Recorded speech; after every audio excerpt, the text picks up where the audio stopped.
Hello बच्चा party, कैसे हो? क्या कहा?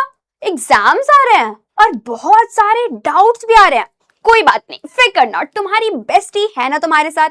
हम आज से शुरू करेंगे अपना एक एक चैप्टर को जल्दी जल्दी फटाफट रिवाइज करना। ओके, शुरू करते हैं अपने चैप्टर नंबर 1 से, शेप्स अराउंड अस, यानी हमारे आसपास जो शेप्स हैं उनके बारे में आज हम जानने वाले हैं। पूरा का पूरा चैप्टर हम आज कवर करने वाले हैं। क्या क्या चीजें हैं इस चैप्टर में? सबसे पहले आखिर शेप्स होती क्या है, देन अलग अलग टाइप की शेप्स, प्रिज्म क्या है, पिरामिड क्या है, ये एफ वी ई ये क्या होता है भाई, इसमें रिलेशनशिप क्या है, देन हम अलग अलग 3D शेप को सॉर्ट करेंगे। उसके बाद एंगल्स क्या होते हैं, अलग अलग टाइप के एंगल्स के बारे में जानेंगे, एंड एंड में सर्कल्स, और पूरा चैप्टर इसी तरीके से हम कंप्लीट करने वाले हैं। डन, तो चलो शुरू करते हैं। हम सबसे पहले आखिर शेप्स होती क्या है।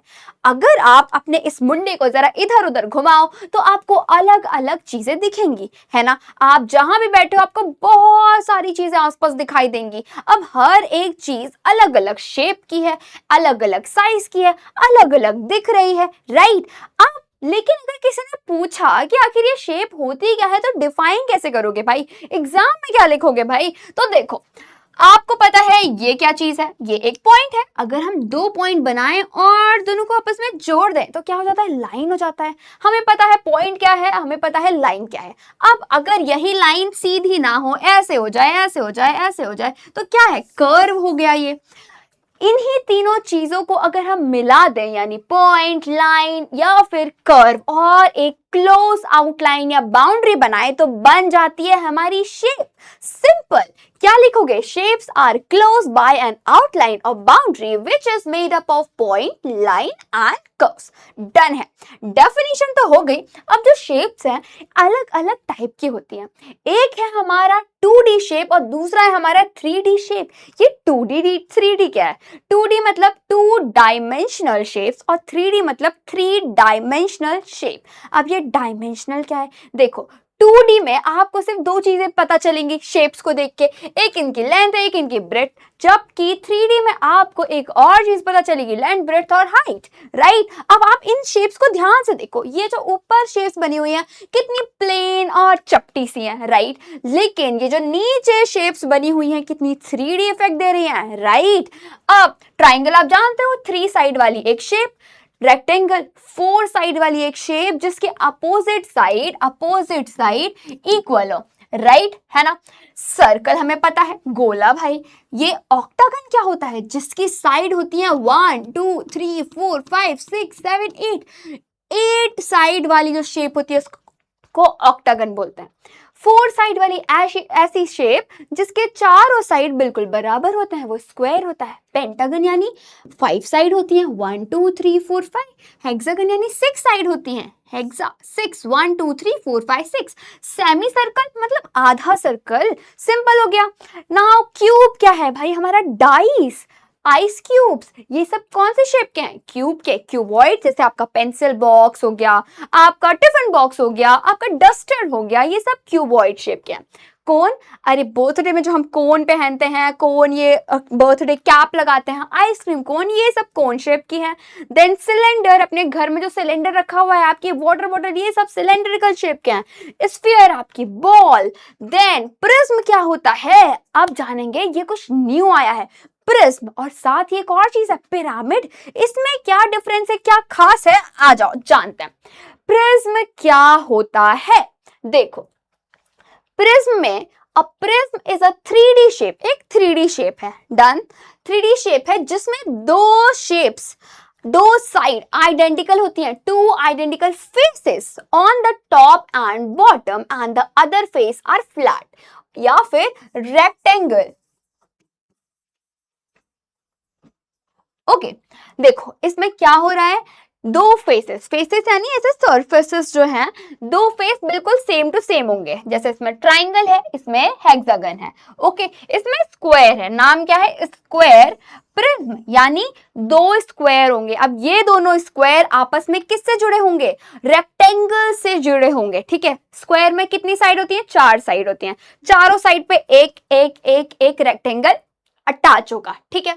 इसमें क्या नाम है इसका, ट्राइंगुलर प्रिज्म, यानी दो ट्राइंगल होंगे। अब दोनों ट्राइंगल आपस में किससे जुड़े होंगे, तीनों साइड से अपनी रेक्टेंगल से जुड़े होंगे। देख रहे हो, एक ट्राइंगल इधर, एक ट्राइंगल इधर, तीनों साइड पे एक एक रेक्टेंगल रखा हुआ है जो दोनों ट्राइंगल को आपस में जोड़ रहा है।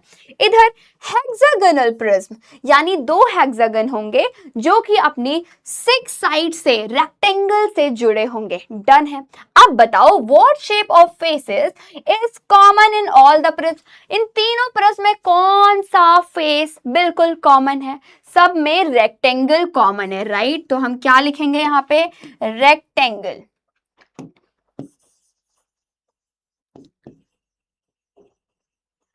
Then what other shapes do these prism, हम और कौन सी शेप है इनमें, इनमें यहाँ पे स्क्वायर है, यहाँ पे ट्राइंगल है, यहाँ पे हेक्सागन है। डन।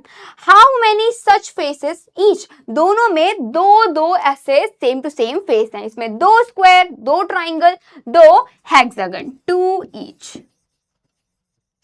डन है बच्चा पार्टी। अब आते हैं, मिलते हैं पिरामिड से। अब ये पिरामिड क्या होता है, देखो पिरामिड क्या है, अब pyramid is a 3D shape, ये भी एक 3D शेप है, with a flat base and a triangular faces. इसमें सिर्फ एक फ्लैट बेस होगा, ठीक है, वो उस बेस पे, वो जो भी शेप है, कोई भी शेप हो सकती है, ठीक है, उसकी सारी साइड पे एक एक एक एक ट्राइंगल होगा और सारे ट्राइंगल ऊपर जुड़े होंगे, एक अपेक्स, अपेक्स यानी एक पॉइंट पे ऊपर सारे के सारे ट्राइंगल जुड़े होंगे। That meet at one point called the apex, जिस पॉइंट पे ये मिल रहे हैं इसको बोला जा रहा है अपेक्स। अपेक्स क्या है, ये है अपेक्स, ठीक है। अब देखो यहाँ क्या नाम है, ट्राइंगुलर पिरामिड, यानी नीचे बेस पे क्या है, ट्राइंगल है। पिरामिड यानी अब इस ट्राइंगल के तीनों साइड एक एक ट्राइंगल होगा, ओके। ये क्या नाम है, स्क्वायर पिरामिड, यानी बेस पे क्या होगा, स्क्वायर होगा, ठीक है, स्क्वायर है। स्क्वायर के कितनी साइड होती है, 4 साइड होती हैं, चारों साइड पे एक एक ट्राइंगल रखे होंगे। देखो ये है हमारा स्क्वायर, यहाँ पे एक ट्राइंगल, यहाँ पे एक ट्राइंगल, यहाँ पे एक ट्राइंगल, यहाँ पे एक ट्राइंगल, इन चारों ट्राइंगल को पकड़ेंगे, ऊपर जोड़ देंगे, अपेक्स पे जोड़ देंगे, ये बन गया हमारा स्क्वायर पिरामिड। पेंटागोनल पिरामिड में 5 साइड की शेप, पेंटागन यानी 5 साइड वाली शेप। अब पांचों साइड पे एक एक ट्राइंगल रखेंगे, ट्राइंगल को ऊपर अपेक्स पे जोड़ देंगे, ये होता है हमारा पिरामिड, ओके। इसमें क्या कॉमन है, इन सब में ट्राइंगल कॉमन है। डन। अब और कौन कौन सी शेप है, इसमें ट्राइंगल है, इसमें स्क्वायर है, इसमें पेंटागन है। Identify any other shape in each of the pyramid, और अदर शेप कौन सी है, ट्राइंगल, स्क्वायर एंड पेंटागन, और ये कहां मिलते हैं, ए वन पॉइंट पे। All the triangular faces meet at one point, क्या बोलते हैं उनको, अपेक्स, ओके।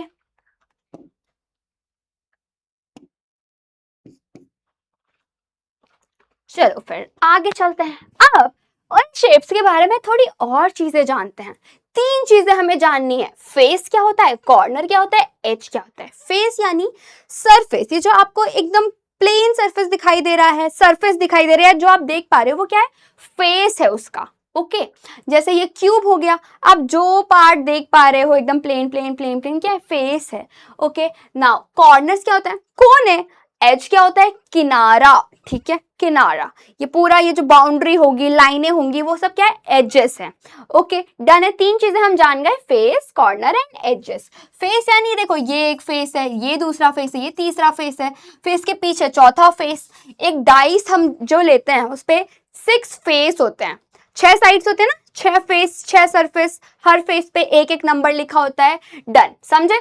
अब देखो हर शेप के अलग अलग फेस, कॉर्नर और एज होते हैं। जैसे क्यूब या फिर स्क्वायर प्रिज्म जो है, इनके फेस कितने होते हैं, 6, कॉर्नर कितने होते हैं, 8, और एज कितनी होती है, 12। चाहे तो आप खुद देखो, खुद आप कोई भी आपके घर पे लूडो वाला क्यूब हो, उसको उठाना, देखना कितने फेस है, 6 फेस है। कितने कॉर्नर होंगे, 8 कॉर्नर होंगे उनमें, और कितने एजेस होंगे, किनारे कितने होंगे, किनारे होंगे 12। एजेस यानी ये जो आपको लाइन दिख रही है, किनारा 1 2 3 4 5 6 7 8 9, और पीछे इनके, ओके बार सेम ऐसा का ऐसा ही क्यूबॉइड या फिर रेक्टेंगुलर प्रिज्म में भी होता है, 6 फेस 8 कॉर्नर और 12 एजेस। ठीक है, अब आता है ट्राइंगुलर पिरामिड। अब जल्दी से सोच के बताओ ट्राइंगुलर पिरामिड कैसे बनता है। ट्राइंगुलर लिखा है यानी ट्राइंगल होगा नीचे, ठीक है, एक ट्राइंगल बना दिया। अब पिरामिड है यानी हर ये ट्राइंगल जो है ऊपर जाके एक पॉइंट पे मिलेंगे। ओके, 3 और ट्राइंगल होंगे।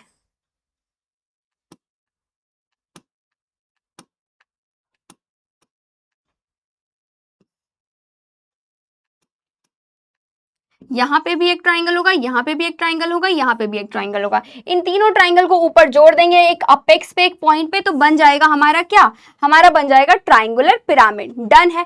अब ट्राइंगुलर पिरामिड में 4 फेसेस होते हैं क्योंकि 4 ट्राइंगल्स यूज होते हैं, और कॉर्नर्स कितने हैं, कॉर्नर्स भी 4 होंगे, और एजेस कितने होंगे, 6 एजेस होंगे। ओके, क्या करना है, सिर्फ इसमें यहाँ पे नीचे जो है ट्राइंगल हो जाएगा, ठीक है, बस नीचे ट्राइंगल हो जाएगा, और हर ट्राइंगल के साइड पे एक यहाँ पे ट्राइंगल, एक यहाँ पे ट्राइंगल, एक यहाँ पे ट्राइंगल।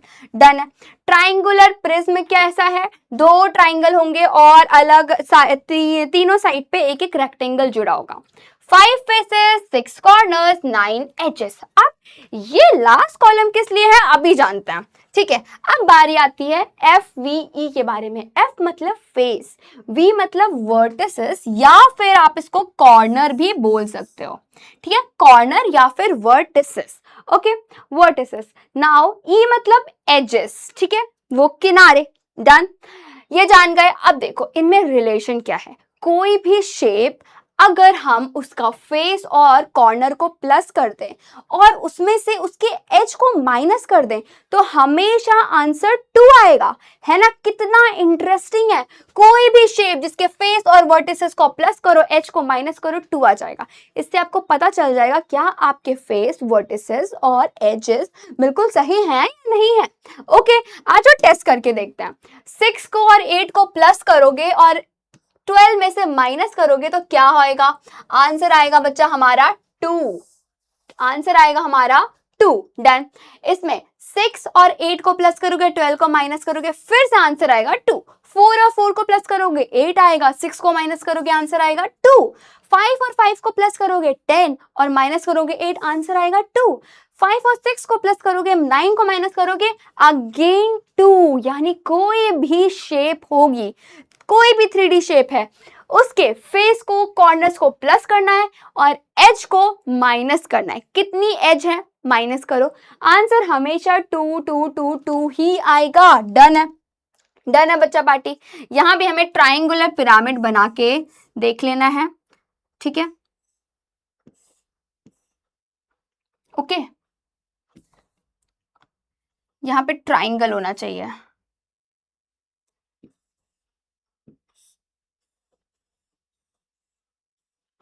चलो डन। नेक्स्ट अब आते हैं डाइस के कुछ क्वेश्चंस करते हैं जो आपके एग्जाम्स में आ सकते हैं, ठीक है। टेक अ डाई, आप एक अपना लूडो वाला डाई ले लो, ठीक है। अब look at the face that has number 1। उस फेस को देखो जहां पे 1 लिखा हुआ है। अब क्या तुम गेस कर सकते हो 1 के जस्ट अपोजिट में कौन सा फेस होगा, उस फेस पे क्या नंबर लिखा होगा। अब आप अगर सोच रहे हो कि कुछ भी लिखा हो सकता है 1 2 3 4 5 6, तो ऐसा नहीं है। एक ट्रिक है, कोई भी स्टैंडर्ड डाइस जो होता है उसमें अपोजिट फेसेस का सम हमेशा हमेशा हमेशा क्या होता है, 7 होता है। ओके ओके बच्चा पार्टी, आ जाओ देखते हैं। Remember opposite faces always add up to 7। Opposite faces को जब आप ऐड करोगे तो हमेशा 7 होगा। तो 1 के अपोजिट में क्या होगा, 1 में कितना ऐड करेंगे 7 होगा, 6, राइट। तो 1 का अपोजिट 6 होगा। 2 का अपोजिट क्या होगा, 2 में क्या ऐड करेंगे ये 7 हो जाएगा, 5, राइट। तो 2 का अपोजिट 5, 5 का अपोजिट 2। 3 का अपोजिट क्या होगा, 4, 4 5 6 7, यानी 3 का अपोजिट 4, 4 का अपोजिट 3। डन है। आ जाओ देख लेते हैं क्या हमने सही किया है। Yes, sum of opposite side is always equal to 7। Done है बच्चा, ये हमेशा याद रखना। अब which face have common edge with the face number 1। कौन सा which face have common edge with the face number 1, ये जो 1 लिखा हुआ है इससे कौन कौन से नंबर की कॉमन एज है। कॉमन एज क्या होता है कि दोनों की बाउंड्री, दोनों की लाइन, दोनों के किनारे मिल रहे हो। ये देखो 5 का और 1 का मिल रहा है ना, ये देखो ये एज है।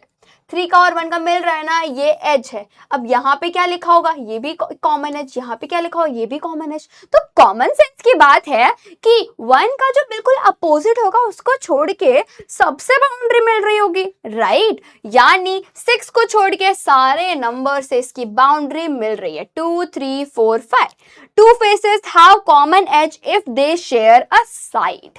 अब आते हैं which face have no common edge with the face number 1।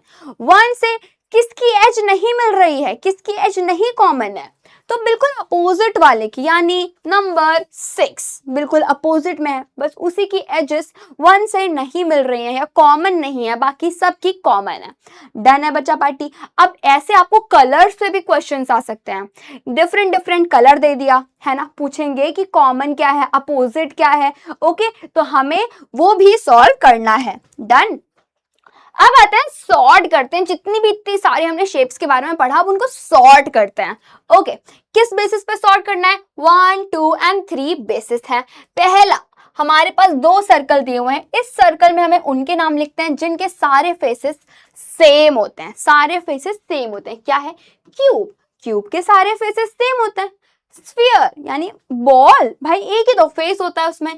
Triangular pyramid, सारे फेस सेम है, नीचे भी ट्राइंगल, ट्राइंगल के तीनों तरफ ट्राइंगल ऊपर से जुड़ा हुआ, यानी सबके सब ट्राइंगल ट्राइंगल है। All faces do not look same, सारे फेसेस सेम नहीं लगते। ऐसे कौन है, सिलेंडर है, कोन है, प्रिज्म है, पिरामिड है, और सारे पिरामिड एक्सेप्ट ट्राइंगुलर पिरामिड, ठीक है, एक्सेप्ट ट्राइंगुलर पिरामिड। डन है। अब आते हैं सेकंड पे, शेप्स विथ कर्व एज, इनकी जो बाउंड्री है वो कर्व है। ऐसा कौन सा, सिलेंडर है, कोन है और स्फीयर है। Okay, shapes with straight edge, जिनकी एजेस स्ट्रेट है, वो कौन से, क्यूब, क्यूबॉइड, प्रिज्म और पिरामिड। डन। अब आते हैं थर्ड पे, शेप्स विथ रेक्टेंगुलर फेसेस, ऐसी शेप जिनके फेसेस रेक्टेंगल हैं। क्या है, क्यूब और क्यूबॉइड। नाउ ऐसी शेप्स जिनके ट्राइंगुलर फेसेस हैं, ट्राइंगल हैं जिनमें, तो एक ही है भाई, ट्राइंगुलर पिरामिड है ना, सारे के सारे चारों ट्राइंगल्स हैं। बेस पे एक ट्राइंगल, हर साइड पे एक एक ट्राइंगल खड़ा है, ऊपर से जुड़ा हुआ है, यानी 4 ट्राइंगल्स। अब बीच में ऐसे लिखते हैं जिनके पास ट्राइंगल भी है, रेक्टेंगल भी है। ऐसा कौन है, ऐसा है triangular prism. Triangular prism, prism में क्या होता है, 2 ट्राइंगल आपस में रेक्टेंगल से जुड़े होते हैं, राइट। ट्राइंगुलर प्रिज्म और रेक्टेंगुलर पिरामिड, यानी रेक्टेंगल है नीचे और वो रेक्टेंगल ट्राइंगल से जुड़ा हुआ है। डन है बच्चा पार्टी। प्रिज्म और पिरामिड में डिफरेंस आप समझ गए। अगर समझ में आ गया है तो जल्दी से CCMM, crystal clear, Mansi ma'am या फिर खूब सारे डायमंड क्रिस्टल्स भेज दो। अब आते हैं क्वेश्चंस करते हैं, ठीक है। क्वेश्चन नंबर 1 है कि I have 5 faces, 5 corners and 8 edge. 5 face है, 5 कॉर्नर है एंड 8 एजेस है। Who am I? One of my face is a square. एक फेस जो है स्क्वायर है, and 4 of my face are triangle. एक फेस स्क्वायर है, तो स्क्वायर फेस किसमें है, इसमें तो बहुत सारे स्क्वायर हैं, इसमें तो एक भी स्क्वायर नहीं है। ये रहा हमारा स्क्वायर पिरामिड, एक स्क्वायर है, फिर हर स्क्वायर पे एक एक ट्राइंगल रखा हुआ है, राइट। 4 ट्राइंगल्स हैं, तो हमारा करेक्ट आंसर है option number C। Done.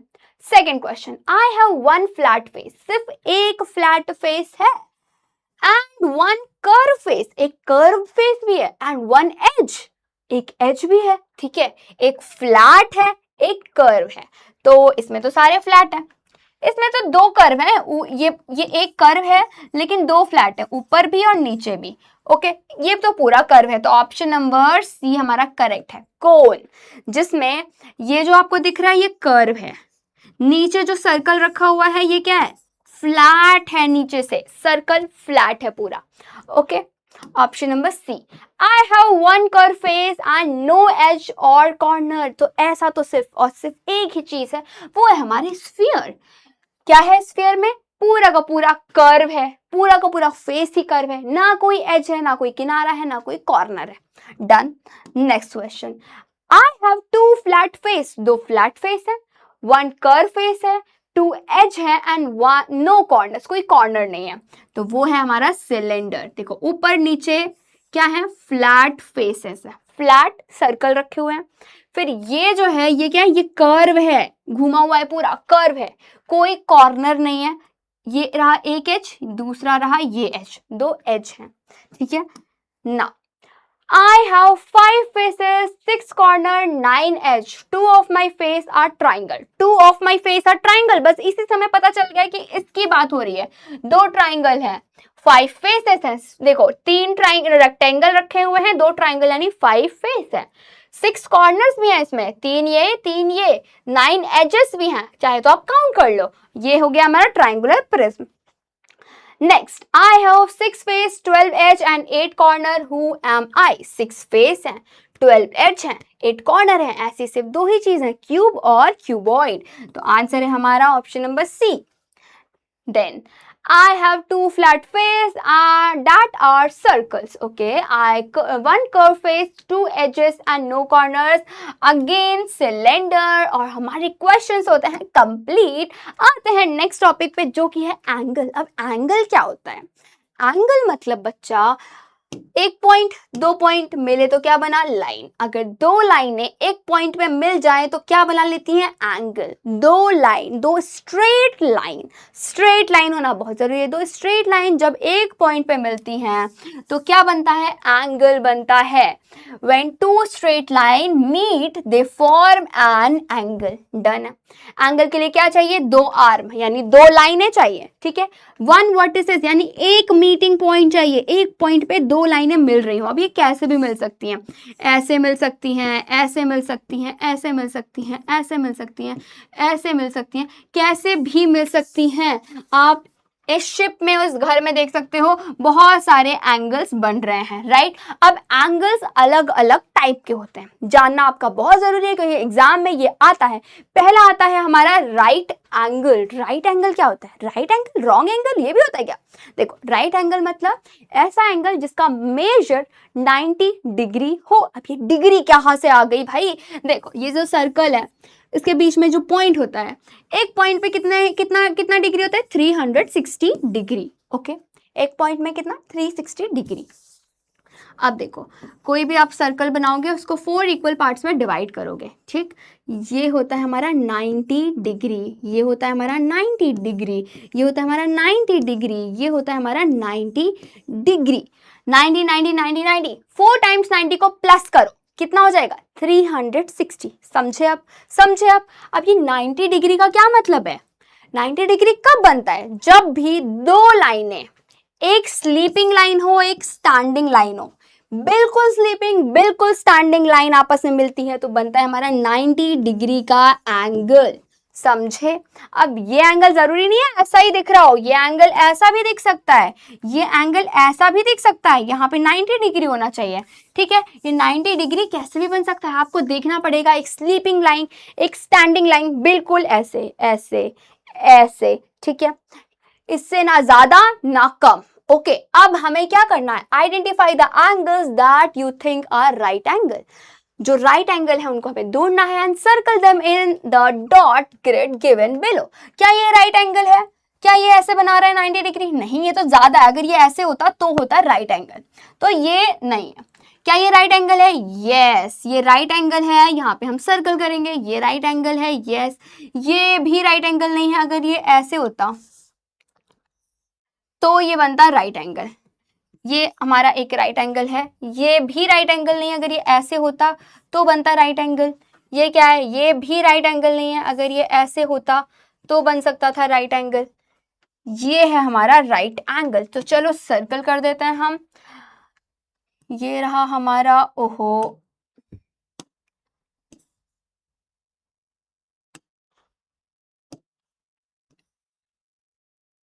Right angle, right angle,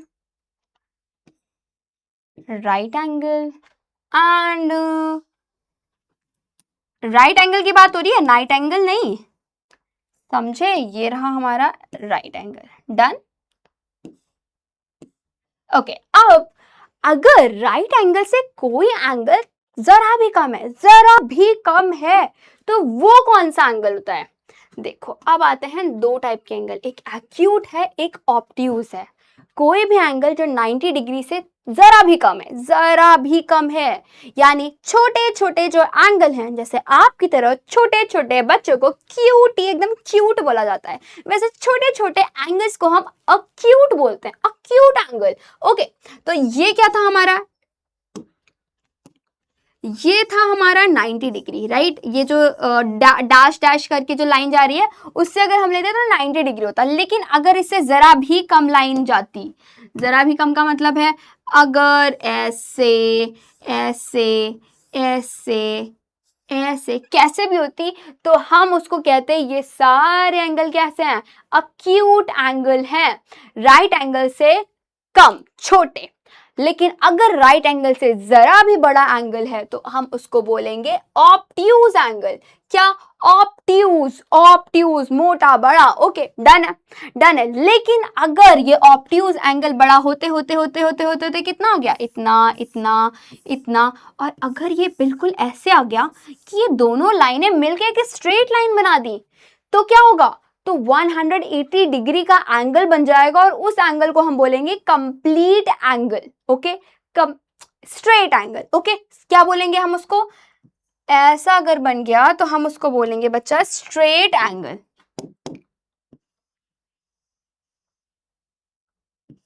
180 degree straight angle.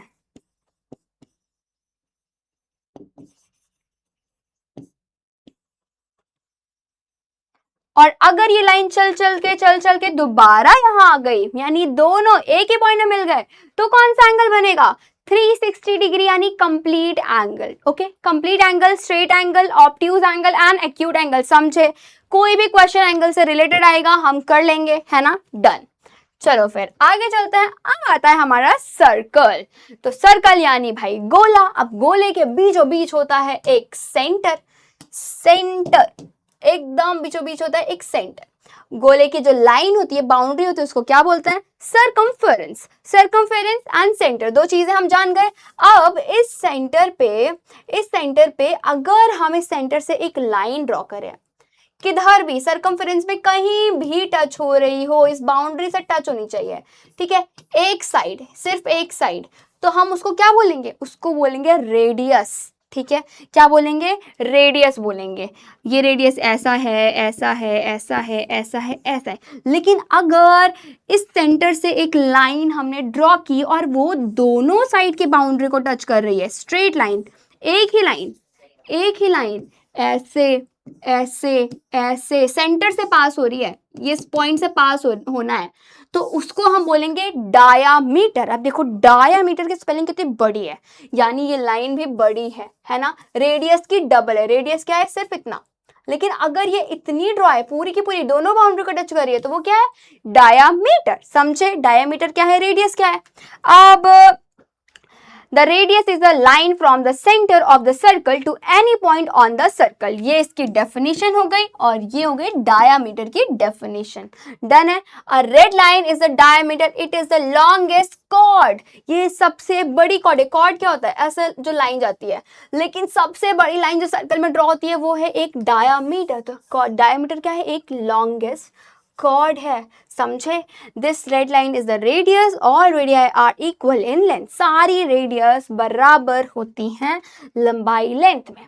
अब देखो एक क्वेश्चन कर लेते हैं भाई, आपको ये अलग अलग चीजें दिखाई दे रही हैं, ये सब कौन सी शेप है, सर्कल है। ओके, क्या आप बता सकते हो क्या लॉन्गेस्ट रेडियस किसका है, किसका है लॉन्गेस्ट रेडियस, कैसे बताएंगे। रेडियस मतलब सेंटर से लाइन जो जाती है, बाउंड्री को एकदम टच करती है सर्कल की, ये इसकी रेडियस हो गई, ये इसकी रेडियस हो गई, ये इसकी रेडियस हो गई, और ये इसकी रेडियस हो गई।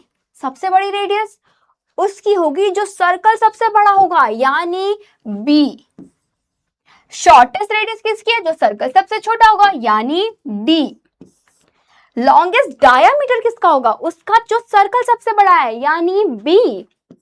और शॉर्टेस्ट डायमीटर जो सर्कल सबसे छोटा है, यानी डी। डन है। डायमीटर, रेडियस भी एकदम क्रिस्टल क्लियर हुआ ना।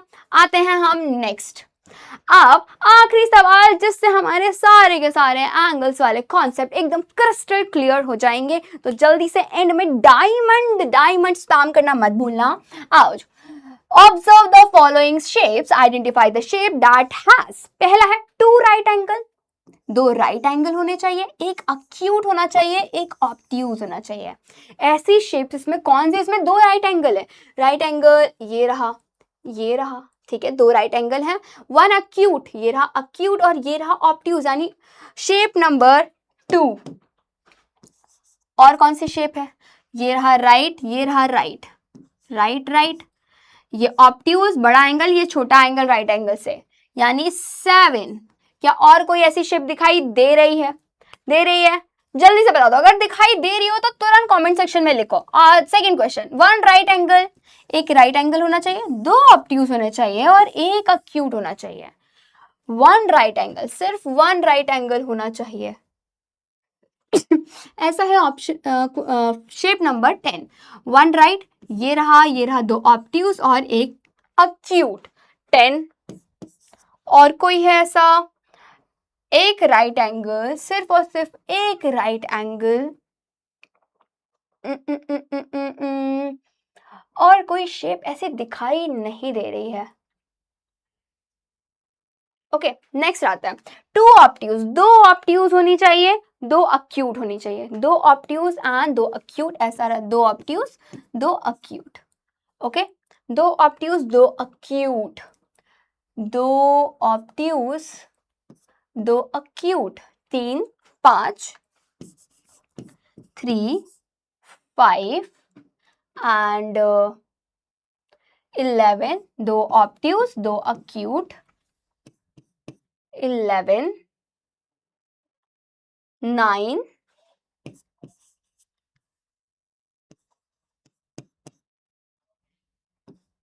अक्यूट ऑब्ट्यूज, ठीक है, 8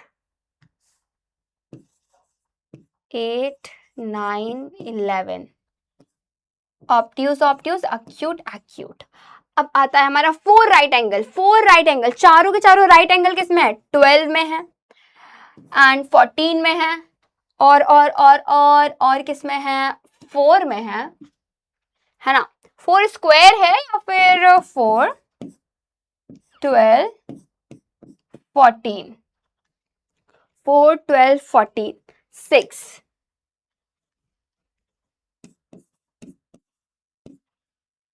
ओके 6 हो गया, 12 हो गया, 14 हो गया, 4 हो गया। अब हमारी कौन सी शेप बची है, 13 बचा है और एक 1 बचा है। 13 में है, ये ऑब्ट्यूज है, ये अक्यूट है, ये ऑब्ट्यूज है, ये अक्यूट है, यानी ये हो जाएगा हमारा, यहाँ पे आ जाएगा 13। ओके, इसमें क्या है, इसमें reflex action, acute reflex angle, acute acute acute, ये हमारे किसी में भी नहीं आ रहा है। तो इस तरीके से हमने अपना लास्ट क्वेश्चन भी कंप्लीट कर लिया है। अब बचा पार्टी, हम मिलते हैं नेक्स्ट चैप्टर में, इसको रिवाइज कर लेना, कमेंट में मुझे बताना जरूर कि क्या तुम्हें सारे के सारे कॉन्सेप्ट एकदम क्रिस्टल क्लियर हुए। तो क्रिस्टल्स भेजना बिल्कुल मत भूलना। मिलते हैं नेक्स्ट क्लास में, तब तक के लिए बाय बाय।